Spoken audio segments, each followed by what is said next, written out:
Hi friends, welcome to Gomo's Lifestyle. இன்னைக்கு வீடியோல பாத்ரூம்ல இருக்கக்கூடிய விடாப்பிடியான உப்பு கரையை நம்ம வீட்ல இருக்கிற பொருளை வச்சு எந்த ஒரு கெமிக்கலுமே சேர்க்காம குறைவான நேரத்துல எப்படி நம்ம க்ளீன் பண்ணலாம் அப்படிங்கறத இன்னைக்கான வீடியோல நம்ம பார்க்கலாம். பாத்ரூம்ல இருக்கிற உப்பு படிஞ்ச கரையை க்ளீன் பண்றதுக்கு நம்ம கடையில கெமிக்கல் கலந்த லிக்விடு பவுட்ரு இதெல்லாம் வாங்கிட்டு வந்து நம்ம வந்து க்ளீன் பண்ணுவோம். இதெல்லாம் யூஸ் பண்ணுறதுனால கண்ணு எரிச்சல், கையெல்லாம் எரியுது, மூச்சு திணறல் இதெல்லாமே வரும். நம்ம வீட்டில் இருக்கக்கூடிய சிம்பிளான பொருட்களை வச்சு உப்பு படிஞ்ச பாத்ரூம் கரையை எப்படி க்ளீன் பண்ணலாம் அப்படிங்கிறத பார்க்கலாம். வீடியோக்குள்ளே போகிறதுக்கு முன்னாடி நம்ம சேனலை ஃபர்ஸ்ட் டைம் பார்க்குறவங்களா இருந்தால் சப்ஸ்கிரைப் பண்ணிட்டு பக்கத்தில் இருக்க பெல் ஐகானை கிளிக் பண்ணி ஆளுன்னு கொடுத்துக்கோங்க. பாத்ரூமில் இருக்கிற விடாப்பிடியான உப்பு கரையை நம்ம வீட்டில் இருக்க பொருளை வச்சு நம்ம க்ளீன் பண்ணலாம். பாருங்கள், பாத்ரூமில் வந்து எப்படி உப்பு கரை இருக்குதுன்னு. ஆனால் என்னோட பாத்ரூமில் அந்த அளவுக்கு இல்லை. ஏன்னா நான் வந்து எப்போவுமே வாரத்துக்கு 2 முறை க்ளீன் பண்ணிடுவேன். நம்ம அடிக்கடி வந்து க்ளீன் பண்ணணும். உப்பு கரை வந்து படியாது. நம்ம க்ளீன் பண்ணாமே விட்டுட்டோம் அப்படின்னா அதிகமாக படிஞ்சிடும். அதுக்கப்புறம் நமக்கு க்ளீன் பண்ணுறதும் கொஞ்சம் கஷ்டமாக இருக்கும். நான் வீடியோக்காக 1 வாரம் தான் நான் வந்து க்ளீன் பண்ணாமல் இருந்திருக்கிறேன். பாருங்கள், அன்னாலுமே வந்து உப்பு கரை இருக்குது. இதை எப்படி நம்ம க்ளீன் பண்ணலாம் அப்படிங்கிறத பார்க்கலாம். அதிகப்படியான கரை இருந்தாலும் நான் சொல்கிறேன் இந்த க்ளீனரே உங்களுக்கு போதுங்க, நல்லாவே க்ளீன் பண்ணி கொடுத்துரும். இந்த டோரை பாருங்க, ரொம்ப உப்பு படிஞ்சு போய் இருக்குது. இதுல பாத்தீங்க அப்படின்னா கீழே இருக்க பகுதி மட்டும்தான் வந்து உப்பு படிஞ்சு போய் இருக்குது. மேல டோருக்கு கொஞ்சம் அதுக்கு மேல எல்லாம் பாத்தீங்கன்னா உப்பு படியல. ஏன்னா தண்ணி எந்த இடத்துல படுதோ அதுலதான் வந்து உப்பு கரை வந்து அதிகமா படியும். கீழே உள்ளதுலதான் நமக்கு வந்து அதிகமா வந்து உப்பு கரை இருக்கு. இந்த ஒரு கிளீனரை வச்சே நம்ம டோரையும் கிளீன் பண்ணிடலாம். பாத்ரூம்ல உப்பு கரை வந்து இருக்குது. ஆனா அந்த டைல்ஸோட கரையும் அந்த உப்பு கரையும் ஒன்னா இருக்கிறதுனால உங்களுக்கு அந்த அளவுக்கு வந்து தெரியாது வீடியோல. ஆனா பாத்ரூம்ல வந்து உப்பு கரை வந்து அதிகமா இருக்குது. நான் உங்ககிட்ட இப்ப சுத்தி காட்டுறேன். க்ளீன் பண்ணி காட்டினதுக்கு அப்புறமா நான் உங்ககிட்ட காட்டுறேன். அந்த கலர் வந்து உங்களுக்கு மாறினது கண்டிப்பாக வந்து தெரியும். இப்போ ஒரு பவுல் எடுத்துருக்கிறேன். இதில் வந்து 2 கிளாஸ் தண்ணி சேர்த்துக்கிறேன். இந்த கிளீனருக்கு வந்து அந்த அளவுக்கு வந்து விடாப்பிடியான உப்பு கரை எல்லாமே போயிடும். இப்போ 2 கிளாஸ் வந்து தண்ணி சேர்த்தாச்சு. ஒரு கைப்பிடி அளவு வந்து பொடி உப்பு சேர்த்துருக்கேன். கல்லுப்பு சேர்க்கலாம். கல்லுப்பு சேர்த்தோம் அப்படின்னா கரைகிறதுக்கு கொஞ்சம் நேரம் ஆகும். அதனால் பொடி உப்பு சேர்த்துருக்கிறேன். 2 ஸ்பூன் வந்து சோடா உப்பு சேர்த்துக்கிறேன், சமையல் சோடா உப்பு.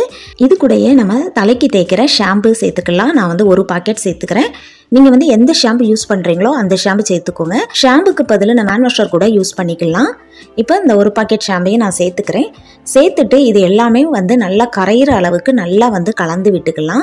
1 ஸ்பூன் வச்சு நல்லா கலந்து விட்டுக்கோங்க. அந்த உப்பும் கரையணும், அந்த ஷாம்பும் வந்து நமக்கு நல்லா கரைஞ்சி வரணும். இந்த கிளீனர் ரெடி பண்ணி வச்சுக்கிட்டீங்க அப்படின்னா நீங்கள் பாத்ரூம் க்ளீன் பண்ணும்போது இந்த கிளீனர் வச்சு க்ளீன் பண்ணி பாருங்கள். உங்கள் பாத்ரூம் வந்து நல்லா பளிச்சுன்னு இருக்குங்க.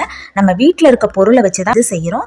இப்போ நல்லா வந்து எல்லாத்தையும் ஒன்றா வந்து நம்ம கரைச்சி எடுத்துக்கலாம். கரைச்சி எடுத்துட்டு ஒரு ஸ்ப்ரே பாட்டிலில் ஊற்றி வச்சுக்கோங்க. இப்படி பாட்டில் இல்லை அப்படின்னா நம்ம ஜூஸ் எல்லாம் வாங்கினா கடையில் கிடைக்கக்கூடிய பாட்டில் எடுத்துக்கோங்க. அதோட மூடியில் சின்ன சின்ன ஓட்டைகள் போட்டுட்டு இந்த மாதிரி ஊற்றி க்ளோஸ் பண்ணிக்கோங்க. அதை கூட நம்ம வந்து யூஸ் பண்ணிக்கலாம். நமக்கு க்ளீன் பண்ணுறதுக்கு கிளீனர் வந்து ரெடி ஆயிடுச்சு. இப்போ பாத்ரூமில் விடாப்பிடியான அந்த உப்பு கரை இருக்கிற இடத்துலலாம் இந்த மாதிரி நல்லா வந்து நம்ம ஸ்ப்ரே பண்ணி விட்டுக்குவோம். அதிகமாக உப்பு கரை இருந்துச்சுது அப்படின்னா ஒரு 10 நிமிஷம் ஊற வச்சுக்கோங்க. அப்படி இல்லை அப்படின்னா வந்து க்ளீன் பண்ணிடலாம். நான் வந்து இப்போ உடனே தான் நான் உங்ககிட்ட க்ளீன் பண்ணி காட்ட போகிறேன். இப்போ எல்லா பக்கமுமே நல்லா இந்த ஸ்ப்ரே அடித்து விட்டுக்கலாம். எங்கெல்லாம் இருக்குதோ உப்பு கரை அந்த பக்கம்லாம் ஃபஸ்ட்டு நம்ம அடிச்சுக்கிடும். ஃபஸ்ட்டு வந்து நான் செவுரில் உங்களுக்கு அந்த டைல்ஸ் ஒட்டின பகுதியில் நான் க்ளீன் பண்ணி காட்டுறேன். அதுக்கப்புறம் மற்ற பக்கத்தில் க்ளீன் பண்ணி காட்டுறேன். இந்த மாதிரி கைப்பிடி உள்ள ஒரு ஸ்க்ரப்பர் வாங்கிக்கிட்டீங்க அப்படின்னா உங்களுக்கு க்ளீன் பண்ணுறதுக்கு ரொம்ப நல்லாயிருக்கும். இதோட ரேட்டு வந்து 48 ரூபா. கைட்டை வந்து தேய்க்கணும் தேவையில்லை. இந்த மாதிரி பிடிச்சிக்கிட்டு தேய்க்கும் போது நமக்கு கொஞ்சம் ஈஸியாக இருக்கும். உங்கள்கிட்ட இல்லை அப்படின்னா பாத்திரம் தேய்க்க ஸ்க்ரப்பர் கூட எடுத்துக்கோங்க, இல்லைன்னா ஸ்டீல் ஸ்க்ரப்பர் கூட எடுத்துக்கோங்க. இப்போ இதை வச்சு தெளிச்சு விட்ட அந்த லிக்விட் தெளிச்சு விட்ட இடத்துலலாம் நம்ம நல்லா வந்து தேய்ச்சி விட்டுக்கலாம். ரொம்பலாம் அழுத்தம் கொடுத்து தேய்க்கணும் தேவையில்லைங்க. பாருங்க எவ்வளவு அழுக்கு வருதுன்னு. லைட்டா தேய்ச்சாலே போதும். இது சோடா உப்பு சேர்த்திருக்கோம், ஷாம்பு சேர்த்திருக்கிறோம், உப்பு சேர்த்திருக்கோம். இதுக்கெல்லாம் பாத்தீங்கன்னா நல்லாவே கிளீன் பண்ணி கொடுக்கும். ரொம்ப உப்பு கரை இருந்துச்சு அப்படின்னா அந்த ஸ்க்ரப்பர்ல கொஞ்சமா வந்து ஷாம்பு ஊத்திக்கோங்க. அப்படி இல்லைன்னா ஹேண்ட் வாஷர் கூட ஊத்திக்கோங்க. ஊத்திட்டு தேய்க்கும் போது ரொம்ப உப்பு கரை இருந்ததுன்னா நல்லாவே நமக்கு வந்து போயிடும். வேற எந்த ஒரு லிக்விடும் வேண்டாம். நம்ம தேய்க்கும் போது நம்ம கை எதுவுமே எரிச்சலே இருக்காதுங்க. எந்த ஒரு நம்ம கெமிக்கலும் சேர்க்கல. நம்ம வீட்டுல இருக்க பொருளை வச்சுதான் பண்ணியிருக்கிறோம். கடையில அதிகமா காசு கொடுத்து வாங்குறதுக்கு இந்த மாதிரி நம்ம வீட்டுல ரெடி பண்ணிக்கலாம். இந்த மாதிரி ரெடி பண்ணி வச்சுக்கிட்டோம் அப்படின்னா நம்ம பாத்ரூம் எப்போ கிளீன் பண்றோமோ அப்போ எடுத்து இதை வந்து யூஸ் பண்ணிக்கலாம். இந்த மாதிரி தேய்ச்சி விடுங்க. கொஞ்சம் தண்ணி சேர்த்துட்டு தேய்ச்சிக்கோங்க, ரொம்ப நல்லா இருக்கும். பாருங்க, அந்த பக்கம் இருக்கிற நான் டைல்ஸை வந்து தேய்ச்சிட்டு நான் க்ளீன் பண்ணி உங்ககிட்ட காட்டுறேன் எப்படி இருக்குதுன்னு. இந்த மாதிரி நீங்கள் தேய்க்கும் போது பார்த்தீங்கன்னா எவ்வளோ விடாப்பிடியான உப்பு கரை அழுக்கு எது இருந்தாலுமே நல்லாவே நமக்கு வந்து க்ளீன் பண்ணி கொடுத்துருங்க. கண்டிப்பாக வந்து ட்ரை பண்ணுங்க. இந்த டிப் வந்து உங்களுக்கு எல்லாருக்குமே ரொம்ப யூஸ்ஃபுல்லாக இருக்கும். ரொம்பலாம் அழுத்தம் கொடுத்து தேய்க்கணும் தேவையே இல்லை. லைட்டாக தேய்ச்சாலே போதும், நமக்கு நல்லாவே அழுக்கெல்லாம் போயிடும். இந்த பைப் இருக்கிற இடத்துலையே இந்த மாதிரி தேய்ச்சி விட்டுக்கோங்க. இல்லை அப்படின்னா வந்து நார்மல் ஸ்க்ரப்பர் வச்சு தேய்ச்சாலும் ஈஸியாக இருக்கும். இப்போ பாருங்கள் எல்லா பக்கமும் தேய்ச்சிட்டேன். இதை தண்ணி ஊற்றி நான் அலசி காட்டுறேன். எவ்வளோ உப்புக்கரெல்லாம் அப்படியே கீழே போகுது பாருங்கள் நான் தண்ணி ஊற்றும் போது. இந்த மாதிரி ட்ரை பண்ணி பாருங்கள். உங்கள் பாத்ரூமில் இருக்கிற விடாப்பிடியான உப்புக்கரை எல்லாமே நல்லா க்ளீன் ஆகிரும். எவ்வளோ அழுக்கு இருக்குதுன்னு. இப்போ இந்த டோரை வந்து நம்ம க்ளீன் பண்ணுவோம். இந்த பாத்ரூம் டோர் வந்து ஃபுல்லாக வந்து உப்புக்கரை படியலை. அந்த கீழ் பகுதியில் மட்டும்தான் உப்புக்கரை வந்து படிஞ்சிருக்குது.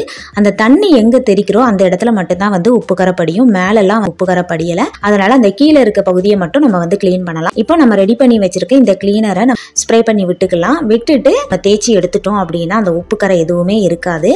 இப்போ நான் இதை வந்து எல்லா பக்கமே டோரில் வந்து நான் தெளித்து விட்டுக்கிறேன். தெளிச்சிட்டு நான் க்ளீன் பண்ணி காட்டுறேன். ஒரு ஸ்க்ரப்பர், நான் அதே ஸ்க்ரப்பர் தான் நான் வச்சு தேய்க்கிறேன். டோரை க்ளீன் பண்ணும்போது ஸ்டீல் ஸ்க்ரப்பர் வந்து வேண்டாம். ஏன்னா அது கோடு கூட விழுத மாதிரி இருக்கும். அதனால நார்மல் ஸ்க்ரப்பர் வச்சு தேய்ச்சாலே போதும். நான் இப்போ இதை தேய்ச்சிட்டு நான் கழுவிட்டு காட்டுறேன். உங்கள்கிட்ட எப்படி உப்புக்கரை இருக்குது அப்படிங்கிறது தெரியும். கீழே உள்ள பகுதியில் எவ்வளவு உப்புக்கரை இருந்தது அப்படிங்கிறத நீங்க ஃபர்ஸ்ட் பார்த்துருப்பீங்க. நான் க்ளீன் பண்ணி எடுத்துட்டு நான் உங்ககிட்ட காட்டுறேன். இப்போ தேய்ச்சாச்சு. இப்போ தண்ணி ஊற்றி நல்லா அலசி விட்டுக்கலாம். எவ்வளவு அழுக்கு போகுதுன்னு உங்களுக்கு தெரியும். அழுக்கு உப்புக்கரை எது இருந்தாலுமே நல்லாவே க்ளீன் பண்ணி கொடுக்கும். எவ்வளவு நல்லா பளிச்சுன்னு ஆயிடுச்சுதுன்னு டோரு. நம்ம கீழே உள்ள பகுதி மட்டும்தான் நமக்கு உப்புக்கரை இருந்தது. இந்த மாதிரி இந்த லிக்விட் வச்சு டோரையுமே க்ளீன் பண்ணிக்கலாம். கீழே இருக்கிற அந்த டைல்ஸையும் நான் க்ளீன் பண்ணி எடுத்துக்குவோம். லிக்விடை வந்து எல்லா பக்கமுமே ஸ்ப்ரே பண்ணி விட்டுட்டு க்ளீன் பண்ணி எடுத்துக்கலாம். நான் க்ளீன் பண்ணிட்டு காட்டுறேன். ஒரு ஸ்க்ரப்பர் வச்சு நல்லா தேய்ச்சிட்டோம் அப்படின்னா நமக்கு அழுக்கு எல்லாமே போயிடும். அதில் இருக்க விடாப்பிடியான உப்பு கரை எல்லாமே போயிடும். இந்த ஒரு லிக்விடே போதுங்க. பாத்ரூம்ல இருக்கிற எல்லா பகுதியும் க்ளீன் பண்ணி விட்டுறலாம். இதுக்காக நம்ம கடையில் அதிகமாக காசு கொடுத்து கெமிக்கலான ப்ராடக்ட்லாம் வாங்கணும் தேவையே இல்லை. நம்ம வீட்டில் இருக்கிற பொருளை வச்சு நம்ம பாத்ரூமை நல்லா பளிச்சுன்னு க்ளீன் பண்ணிடலாம். அப்பல தேய்ச்சது வந்து உள்ளெல்லாம் என்னால் தேய்க்க முடியல. அதனால இந்த உடம்புக்கு தேய்க்கிற இந்த சகிரி இதை தேய்ச்சி எடுத்துக்கிறேன். பாருங்க நம்மளோட பைப்பும் நல்லா பளிச்சுன்னு கண்ணாடி மாதிரி ஆயிருச்சுது. இந்த ஒரு லிக்விட் போதும் நமக்கு பாத்ரூம் ஃபுல்லா கிளீன் பண்றதுக்கு. நான் இப்போ இது எல்லாமே நல்லா கழுவி விட்டுட்டு உங்ககிட்ட நான் ஃபுல்லா காட்டுறேன் எப்படி வந்து பாத்ரூம் நல்லா பளிச்சுன்னு இருக்குதுன்னு பாருங்க. ஃபர்ஸ்ட் பார்த்ததுக்கும் இப்போ பார்த்ததுக்கும் உங்களுக்கு வந்து வித்தியாசம் தெரியும். பாருங்க பாத்ரூம் எவ்வளவு நல்லா பளிச்சுன்னு விடாப்பிடியான கரை எல்லாமே போயிருச்சுது. நல்லா பளபளப்பா இருக்குது. நீங்களும் உங்க வீட்டு பாத்ரூம்ல ட்ரை பண்ணிட்டு எப்படி வந்ததுன்னு சொல்லுங்க. இந்த டிப்ஸ் உங்களுக்கு ரொம்ப பிடிச்சிருந்ததுன்னா மறக்காம சப்ஸ்கிரைப் பண்ணுங்க. உங்க ஃப்ரெண்ட்ஸ் அண்ட் ஃபேமிலிக்கும் ஷேர் பண்ணி விடுங்க. பாருங்க நான் ஃபுல்லா பாத்ரூம் ஃபுல்லா காட்டுறேன். நல்லா பளிச்சு நான் இருக்குதுன்னு பாருங்க. கண்டிப்பா வந்து ட்ரை பண்ணி பாருங்க. 100% வந்து உங்களுக்கு ஒர்க் அவுட் ஆகுங்க. நான் வந்து லைவா தான் அந்த வீடியோ வந்து எடுத்திருக்கிறேன். எவ்வளவு நல்லா பளிச்சுன்னு இருக்கு. பாத்ரூமே பாக்குறதுக்கு அவ்வளவு அழகா இருக்குது. இப்ப பாருங்க டோர் வந்து நம்ம கிளீன் பண்ணி நல்லா காஞ்சிருச்சு. டோர் வந்து நல்லா காஞ்சதுக்கு அப்புறமா நான் வந்து உங்ககிட்ட வந்து காட்டுறேன். பாருங்க அதுல வந்து உப்பு கரையே இல்ல. ஃபர்ஸ்ட் எப்படி இருந்தது இப்ப எப்படி இருக்குதுன்னு பாருங்க. காஞ்சதுக்கு அப்புறமா நான் காட்டுறேன். ஒரு நல்ல துணியில வந்து கொஞ்சமா தேங்காய் எண்ணெய் ஊத்திட்டு இந்த மாதிரி அந்த டோருக்கு கீழே இருக்கிற பகுதியில எல்லாம் வந்து அப்ளை பண்ணி தேய்ச்சி விடுங்க. இப்படி தேய்ச்சி விடும்போது அந்த தண்ணி வந்து தெரிக்காது. தெரிச்சிக்கும் போதுதான் நமக்கு வந்து அந்த உப்பு கரை வந்து படியும். இந்த எண்ணெய் தேய்க்கிறதுனால டோர்ல பட்டதும் அப்படியே வந்து போயிரும். அதுல வந்து நிக்காது. இந்த டிப் உங்களுக்கு ரொம்ப யூஸ்ஃபுல்லா இருக்கும். இப்போ டோரு நல்லா பலான்னு மின்னுது. இந்த மாதிரி யூஸ்ஃபுல்லான கிளீனிங் டிப்ஸ் எல்லாம் நம்ம சேனல்ல நிறைய இருக்குது. நம்ம சேனலை பார்க்காதவங்க ஒரு டைம் விசிட் பண்ணி பாருங்க. உங்களுக்கு ரொம்ப யூஸ்ஃபுல்லா இருக்கும். இன்னைக்கான இந்த டிப்ஸ் பிடிச்சிருந்ததுன்னா லைக் பண்ணுங்க. உங்க ஃப்ரெண்ட்ஸ் அண்ட் ஃபேமிலிக்கு ஷேர் பண்ணுங்க. மறக்காம சப்ஸ்கிரைப் பண்ணுங்க. அடுத்த வீடியோல பார்க்கலாம். தேங்க்ஸ் ஃபார் வாட்சிங்.